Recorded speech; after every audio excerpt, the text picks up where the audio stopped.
आज नवरात्रि का दूसरा दिन है जिसमें ब्रह्मचारिणी माता की पूजा की जाती है। माँ दुर्गा की नव शक्तियों का दूसरा स्वरूप ब्रह्मचारिणी का है।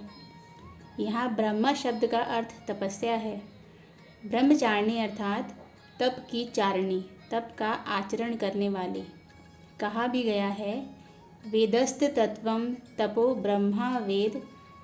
तत्व और तप ब्रह्मा शब्द के अर्थ हैं।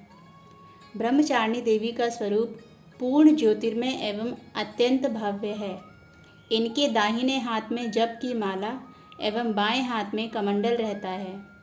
अपने पूर्व जन्म में जब ये हिमालय के घर पुत्री के रूप में उत्पन्न हुई थी, तब नारद के उपदेश से इन्होंने भगवान शंकर जी को पति रूप में प्राप्त करने के लिए अत्यंत कठिन तपस्या की थी।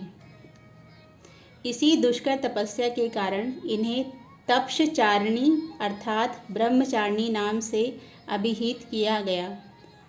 1000 वर्ष उन्होंने केवल फल फूल खाके व्यतीत किए थे। 100 वर्षों तक केवल शाक पर निर्वाह किया था। कुछ दिनों तक कठिन उपवास रखते हुए खुले आकाश के नीचे वर्षा और धूप के भयानक कष्ट सहे। इस कठिन तपस्या के पश्चात 3000 वर्षों तक केवल ज़मीन पर टूटकर गिरे हुए बेल पत्रों को खाकर वह अहर्निश भगवान शंकर जी की आराधना करती रहीं। इसके बाद उन्होंने सूखे बेल पत्रों को भी खाना छोड़ दिया। कई हजार वर्षों तक निर्जल और निराहार तपस्या करती रहीं। पत्तों को भी खाना छोड़ देने के कारण उनका नाम अपर्णा भी पड़ गया। कई हजार वर्षों की इस कठिन तपस्या के कारण ब्रह्मचारिणी देवी का वह पूर्व जन्म का शरीर एकदम क्षीण हो गया और वह अत्यंत ही कृशकाय हो गई थी। उनकी यह दशा देखकर उनकी माता मीना अत्यंत दुखित हो उठी। उन्होंने उन्हें उस कठिन तपस्या से विरक्त करने के लिए आवाज़ दी, ऊ माँ।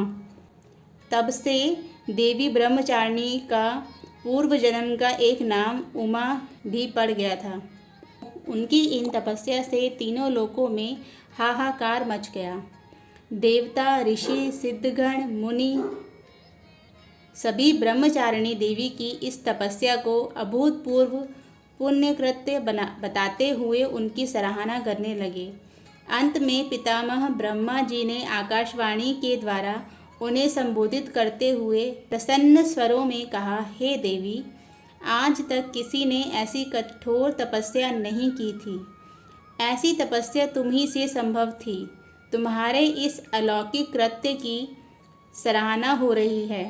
तुम्हारी मनोकामना परिपूर्ण होगी। भगवान चंद्रमौली शिव जी तुम्हें पति के रूप में प्राप्त होंगे। अब तुम तपस्या से विरक्त होकर घर लौट जाओ। शीघ्र ही तुम्हारे पिता तुम्हें बुलाने आ रहे हैं। माँ दुर्गा जी का यह स्वरूप भक्तों और सिद्धों को अनंत फल देने वाला है। इनकी उपासना से मनुष्य में तप, त्याग, वैराग्य, सदाचार और संयम की वृद्धि होती है। जीवन के कठिन संघर्षों में भी उसका मन कर्तव्य पथ से विचलित नहीं होता। माँ ब्रह्मचारिणी देवी की कृपा से उसे सर्वत्र सिद्धि और विजय की प्राप्ति होती है। दुर्गा पूजा के दूसरे दिन इन्हीं के स्वरूप की उपासना की जाती है और उनकी उपासना करने वाला उनकी कृपा और भक्ति को प्राप्त करता है। जय माँ ब्रह्मचारिणी। जय माता दी।